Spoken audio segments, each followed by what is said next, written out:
You are listening to the Wyn Thomas File. And time for my guest on the programme, and that was Myfanwy Tristram and her book, Noisy Valleys, The Art of Protest, a comic book. Thanks for your company today. Really nice to see you, Wyn. Thank you for having me. You include yourself in the book. Is that usual? Yeah, I think it's quite an unusual approach, actually, but it kind of grew organically as it started off as like a diary comic, I guess, just telling the story of my visit down to the Rhondda Valley. And so it just seemed natural to include myself. The first exhibition of your work was at the Workers' Gallery near Porth. How did that come about? Oh, it was a great story, actually, and I'm really glad the way it sort of all reeled out. So it all started back in 2022, I guess, when I was getting a bit cross about the way that the government have been cracking down on our right to protest. Mm-hmm. And just off my own bat, I thought that I would do an exercise where I drew a lot of people protesting, put them all up on Instagram, not really thinking anything more of it, but, you know, just some small thing that I thought that I could do. And then completely out of the blue, Chris and Gail, who run the Workers' Gallery, got in touch and they said, would you mind if we exhibited these pictures in our gallery? And I'd never had a solo exhibition before, so I almost bit their hand off. I was like, absolutely yes. And I didn't know the Rhondda at all, never heard of the Workers' Gallery, but actually that has led to a series of events that I guess culminated in this graphic novel, and I couldn't be more delighted about it. Yeah, so yes, they say the memories of the protests are held at that gallery, aren't they? The people who wanted to talk about it are in that gallery. That's right. Yeah. So Gail and Chris were extremely helpful. So they invited me down to see this exhibition, and I just thought, while I'm down there, why don't I? I'll just make a quick little scribbly comic. I thought to myself. So I will just ask local people if they have memories of protests that they would like me to draw. But actually, on the way down, I was thinking, oh no, what if nobody replies at all? This is going to be really embarrassing, tumbleweed. It was the opposite, and I should have taken into consideration the Welsh people always have a good story to tell. And of course, being the Rhondda, absolutely full of people with a history of protest of all different types. So actually, once the stories started coming, I thought, no, like a quick and scribbly comic is not going to do justice to these stories. I've got to make it into a full-length thing. Let me get this one out of the way while I ask you this question. Obviously you were born in England, but where's the name Myfanwy come from then? Yeah, I know. It's quite unusual, isn't it? I was born in Devon, grew up in Devon. I did recently look on Ancestry.com, and I have got like about a 10% Welsh heritage going way back.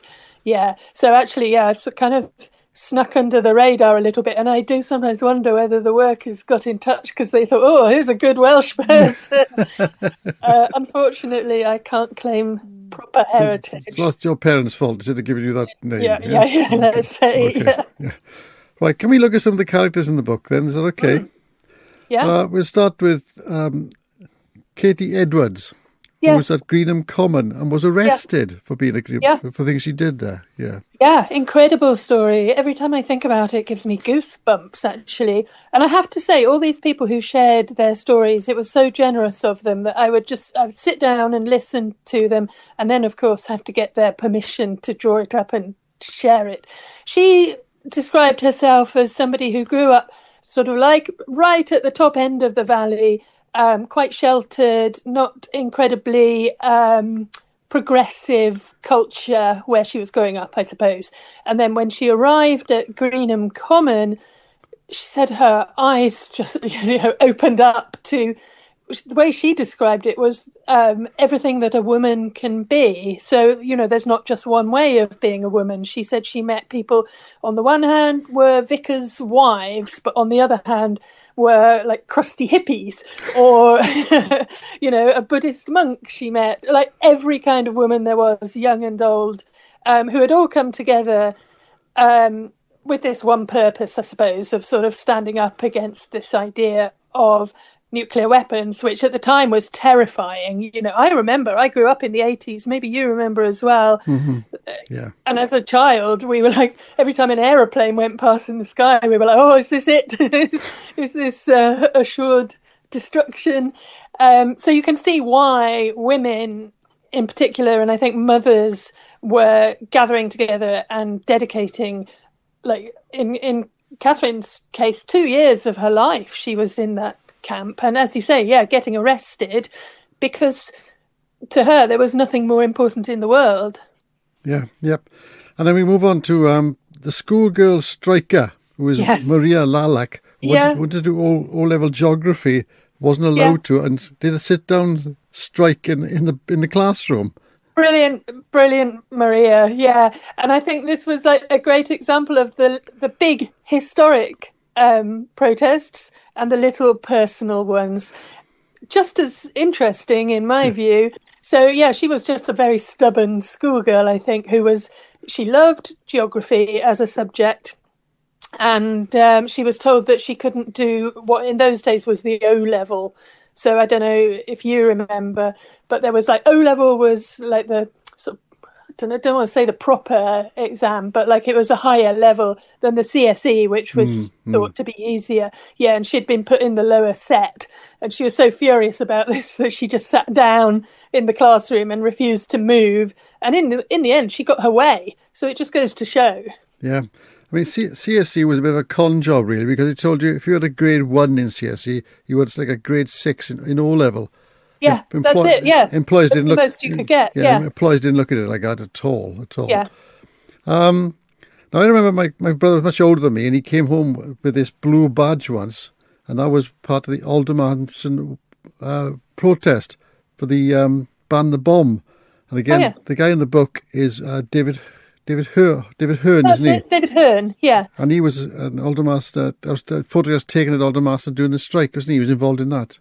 Yeah, he was a photographer. In fact, he's quite a famous photographer. I mean, he's kind of elderly now, I guess just coming up to 90 or something like that, wow. But very esteemed Magnum photographer. Back then, in the Aldermaston marches, which I guess, what were we talking about?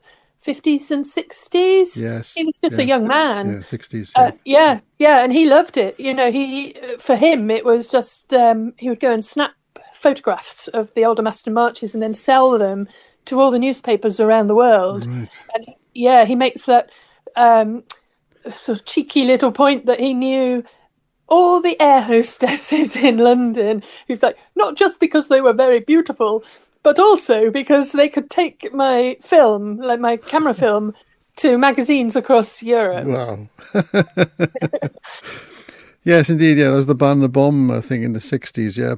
Yeah. He says, you got him saying in the book that his conclusion is that the protest didn't work. We still had nuclear devices, even that. Yeah. So I suppose this is like a side effect of doing this sort of project. You can't necessarily get everybody on the same message that you might want to, So I think overall the book does act as hopefully a wonderful defence of the act of protest. It's a creative thing. It's a positive thing. It's necessary to our democracy. But what David was saying, looking back, was, well, we have still got the nuclear bomb. But he then did concede that, it's something that brings people together. And that in itself is a really important aspect. And more in Wales is Tracy Leonard, who was a miner's daughter of the 1984 miners' strike. She was very much involved in that, wasn't she? Well, she was only like 3 or something, I think. But she remembers it, yeah? But to me, this was so interesting because, of course, it's quite possible that people could have come and told me if they were that bit older about their memories of the strike itself. But it's such an interesting angle that she was born and grew up in a household and presumably knew no different, where, dad didn't have an income coming in, mum was helping out in the sort of soup kitchens, all the families were coming together and helping one another. And then she tells that really interesting story about how 2 journalists from was it a Russian, I think a Russian newspaper, like a socialist newspaper, had come over to the Rhondda to meet and interview her parents because they were so inspired by all the striking that was going on. So I love the idea that, that of course we all know about the miners' strikes in history. We've all learnt about them in school. We've all seen the documentaries, but perhaps we haven't thought about the next generation, the younger people who then went on to grow up. And actually, Tracy had some quite interesting things to say about, well, of course, my parents fought tooth and nail for the right to be miners, but these days, coal is like literally the black sheep. Yeah. What with the climate crisis, and you sort of get a wider historic context on it. And then we've got obviously David saying that protesting doesn't work, and then there's a page which says how protesting has changed things. You included that in the book, didn't you? Where people have made fusses about things and actually have changed things. Yes. Yeah, I guess that's the general. Why protest? Of course, you always go into a protest hoping to have your voice heard and get things changed. And that change may not be immediate, but I think it's so important to just enter the national conversation. And, if you don't agree with something, for that viewpoint to at least be heard. Yeah. And then we're talking about, going back to Tracy, she now photographs protests. Yeah, so she's still looking at that sort of thing, isn't she? Yeah, she's brilliant. And she makes the point that she doesn't just photograph protests that she agrees with politically. She's just interested in making a record of the times. And I think that is a really good thing to do. If you sort of think 10 years, 20 years into the future, we're living through such interesting times. To have those records is going to be quite incredible. Incredible, absolutely incredible. I mean, I've done things on books on the miners' strike, and people are still looking at the photographs. Yeah. Well, and of course, those photographs, the brilliant photographs of Greenham Common, for example. Yeah, I was poring all over those just to get references. Marvellous. And one moral, I think, is the moral that you can protest clears your soul as well, doesn't it? Yeah, I think so. Yeah. You may not get anywhere, but it sort of clears your mind that you've done something. Yeah, I mean, let's be positive and hope that we do get somewhere with our protests. But, I like I say, I think it is a mechanism of our democracy. Everybody has a right to get their voice heard, and it's just so important. And sometimes you can't bear not to have your voice heard, that's why I think it's disappointing that current legislation seems to be just cracking down further and further. And I think actually that's going to be counterproductive. You can't just keep pushing down, because eventually you'll find that feelings and emotions start to explode. Yeah, indeed, yeah. Well, when is the launch of the book? Can I just remind me of that? So official publication date is the 14th. And then we are coming down to the Workers' Gallery. I want to say 29th of May. Yeah, 29th of May, Friday the 29th. Everyone's welcome. So anyone who's local to Porth or the Rhondda, it would be so lovely to see you there.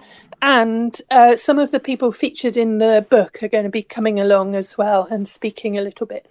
Marvellous. Well, thanks so much for your company today. Thanks so much for doing the interview for me. Thanks, Wyn. And good luck with the publication. Hope it sells well for you. Yeah, thanks so much. Nice talking.